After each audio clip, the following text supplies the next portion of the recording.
राधे राधे दोस्तों। आप सभी ने एक कहावत तो सुनी होगी कि लातों के भूत बातों से नहीं मानते। आज की कहानी इसी कहावत पर आधारित है। एक नगर में एक राजा राज्य करता था। उस राजा की आदत थी कि वो रोज सुबह शाम अपने घोड़े पर बैठकर अपने राज्य का एक चक्कर लगाया करता था। अब राजा एक दिन घोड़े पर बैठकर राज्य में घूमने के लिए निकला। जब वो सुबह जा रहा था तो उसे रास्ते में एक गडरिया और उसके भेड़ बकरियां दिखीं। उसमें एक सबसे छोटा जो मेमना था, भेड़ का बच्चा, वो चर रहा था। राजा उसे उन्हें देखते हुए आगे निकल गया। जब शाम को राजा वापस लौट कर आया तो उसने देखा कि वो ही भेड़ों का बकरियों का झुंड था और वो ही मेमना चर रहा था। फिर दूसरे दिन जब राजा अपने घोड़े पर बैठकर रवाना हुआ तब भी रास्ते में उसे वो ही भेड़ बकरियां मिली और वो ही मेमना चरता हुआ दिखा। शाम को जब राजा लौट कर आया तब भी उसे वो मेमना चरता हुआ ही दिखा। ऐसे कई दिन बीत गए। कई बार अधिकतर राजा को वो मेमना चरता हुआ ही दिखाई देता। राजा इस बात को देखकर इतना सोच में पड़ गया कि ये क्या बात है, इतना नन्हा सा जीव है और जब देखो तब ये चरता ही रहता है, क्या इसका पेट ही नहीं भरता। एक दिन उसने अपने घोड़े को रोककर उस गडरिये से कहा, क्या तुम मुझे अपना ये मेमना दे सकते हो? अब राजा प्रजा से कोई चीज मांगे और प्रजा इनकार कर दे, ऐसा तो हो नहीं सकता। गडरी ने खुशी खुशी वो मेमना राजा को दे दिया। राजा उसे लेकर महल में आ गया और उसने दूसरे दिन जब सभा लगी तो सबसे घोषणा कर दी कि ये छोटा सा जीव, नन्हा सा जीव एक मेमना है। यदि कोई इसका पेट भर देगा तो मैं उसे 5 गांव इनाम में दूंगा और अपने दरबार में उसे मंत्री बना दूंगा। अब पूरे गांव में ये खबर फैल गई। पूरे गांव में और आसपास के गांव में इस बात की मुनादी करवा दी गई। आसपास के गांव से और उसके राज्य से बहुत सारे लोग आ गए। भीड़ पर भीड़ इकट्ठा हो गई। राजा के महल में आम जहां सभा होती थी वहां लोगों का बहुत सारा हुजूम उमड़ पड़ा। अब राजा के मंत्री देखकर परेशान हो गए कि 5 गांवों के लालच में तो लोगों की भीड़ पर भीड़ आ रही है। राजा से उन्होंने मंत्रणा की कि महाराज, इस तरह से तो ये काम नहीं हो सकता। राजा ने उन्हें आज्ञा दी कि तुम्हें जिस प्रकार सही लगे वैसा करो। मेरी शर्त यही है कि मेरे मेमने का पेट भरना चाहिए। जो इसका पेट भर देगा उसे मैं 5 गांव में इनाम में दूंगा।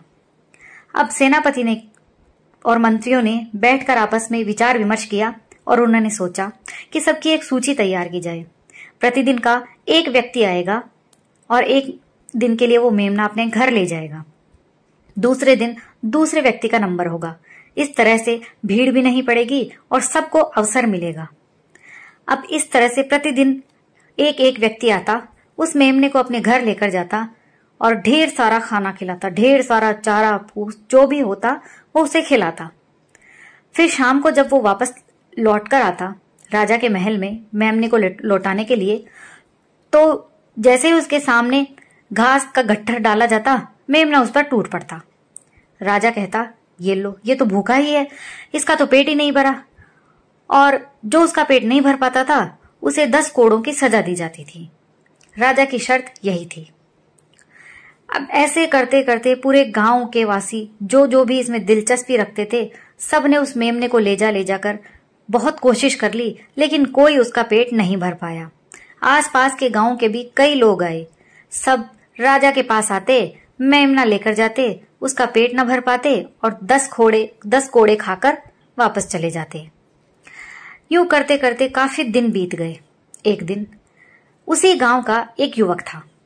उसने सोचा, क्यों ना मैं भी अपनी किस्मत आजमाऊं, हो सकता है कि 5 गांव का इनाम मुझे ही मिल जाए। उसकी पत्नी ने उसे समझाया कि बेकार है, जाने दो, सबकी तरह तुम भी कोड़े खाकर ही वापस आओगे, कुछ लेना देना नहीं है, अपने घर का काम करो और मस्त रहो। लेकिन वो नहीं माना। उसने सोचा कि भाग्य आजमाने में क्या बुराई है। वो खुद को थोड़ा चतुर समझता था। वो गया राजा के महल में और उसने राजा का जो मंत्री था उससे उस मेमने को मांग लिया और अपने घर ले आया। घर लाकर उसने दिमाग से काम लिया। घास तो उसने बहुत सारी इकट्ठी कर रखी थी। जैसे ही वो मेमना घास की तरफ बढ़ता वो एक डंडा लेकर बैठ गया। जैसे ही मेमना घास की तरफ जाता डंडे से उसके सिर पर मारता। मेमना फिर पीछे भागता। थोड़ी देर बाद फिर मेमने को भूख लगी। फिर वो घास की तरफ बढ़ा फिर उसने डंडे से मारा। सुबह से शाम तक उसने कई बार कोशिश की मेमने ने कि वो कुछ खा सके, लेकिन जो डंडे की मार थी उससे वो आगे नहीं बढ़ पाया। एक दाना तक उसके मुंह में नहीं गया। भूख से बेचारा बेहाल हो गया, पेट उसका चिपक गया, लेकिन उसने एक दाना भी नहीं खाया क्योंकि उस व्यक्ति ने उसे खाना ही नहीं दिया। अब जब दूसरा दिन हुआ तो वो मेमने को लेकर चल पड़ा राजा के महल में।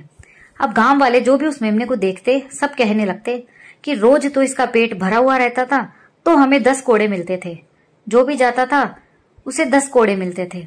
आज तो इसका पेट पूरा ही पिचका हुआ है, ना जाने इसे कितने कोड़ों की सजा मिलेगी, क्योंकि इसने तो इसको लगता है कि भूखा ही रखा है। लेकिन फिर भी मस्त राम अपनी मस्ती में चलता ही जा रहा था, क्योंकि उसे अपनी योजना पर पूरा भरोसा था। वो राजा के महल में पहुंचा। उसने राजा से अर्जी लगाई, महाराज, आपके मेमने को मैंने भर पेट खाना खिलाया है।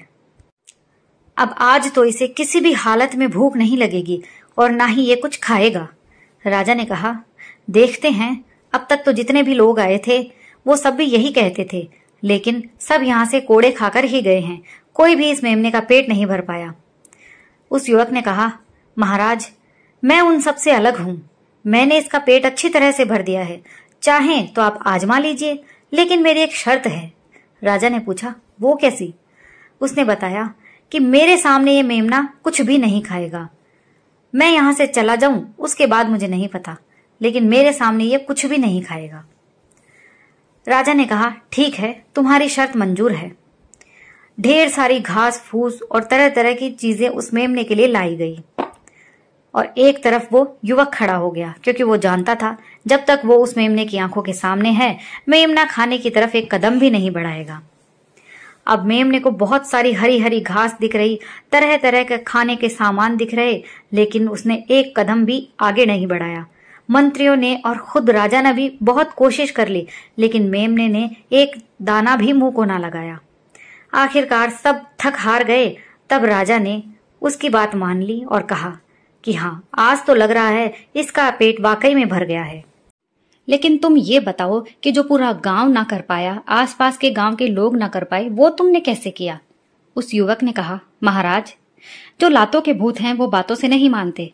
मैंने सुबह से शाम तक इसको डंडा दिखाकर इसकी ऐसी आदत डाल दी कि ये खाने की तरफ आंख उठाकर भी ना देखे, और देखिए चमत्कार आपके सामने है।